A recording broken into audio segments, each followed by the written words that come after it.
Vast silver grassland stretching forever under a sky crowded with layered moons. Mist curls around your ankles like ghostly fingers. The air is thick with danger and wonder.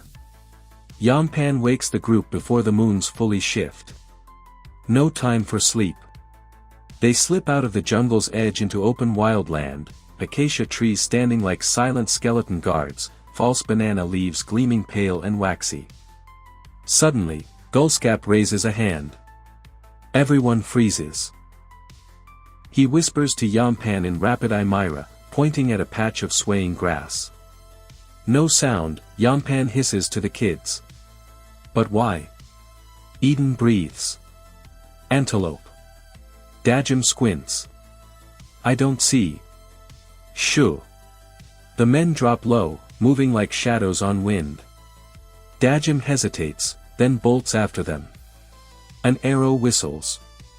A magnificent antelope explodes from cover, streaking across the plain like living darkness. Another arrow, it stumbles. The chase is on. They return triumphant. Gulscap hauls the antelope across his shoulders like a trophy. Dajim trails behind, proudly cradling 2 speckled eggs. It was nesting, he says quietly.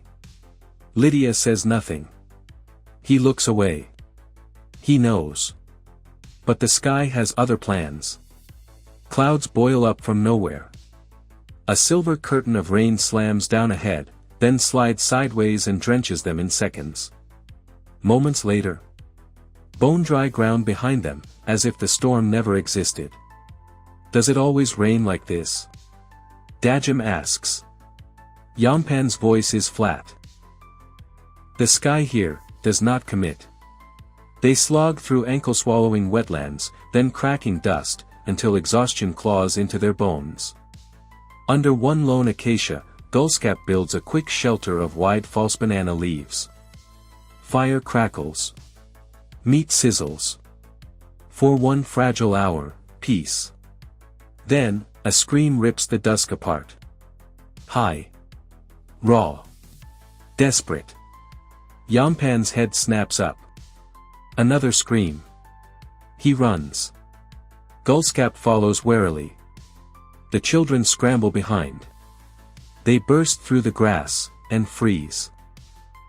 A massive white buffalo stands beneath the tree, silver fur blazing in triple moonlight. Enormous. Terrifying. A woman clings high in the branches, trembling. The beast rams the trunk. The whole tree shakes. Yampan doesn't hesitate, arrow flies. It strikes. The buffalo roars, a sound that vibrates your ribs. It wheels. Charges. More arrows. They slow it, barely. The ground thunders. At the last heartbeat, Yampan spins aside. The monster thunders past. He bolts. It pursues, then charges blindly into thick grass. Silence falls. Yampan emerges, chest heaving. The woman climbs down. Shaking. Are you hurt? He asks. No. She steps forward, and embraces him. Yampan freezes. Completely. He's never been touched by a Baja before.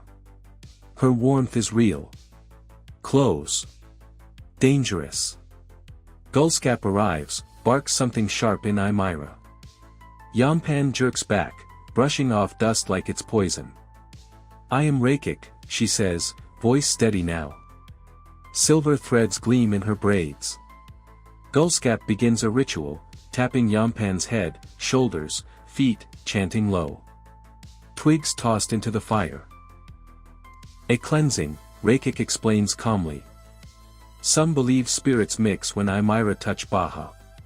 That is not true, Yampan snaps, too fast. Rakik smiles faintly. It used to be worse. Buried to the neck for 3 days. Yampan's eyes widen. Old law. Gulscap finishes. It is done. But his jaw is tight. He turns to his son. I return to the village. A sacrifice must be made. For what? For balance. He walks away into the dark. Far off, a deep rumble. Not thunder. Not hooves. Something heavier. Yampan stops dead. For the first time since leaving his village, he doesn't feel like the guide. He feels like prey. Above them, the thousand moons shift in their endless dance.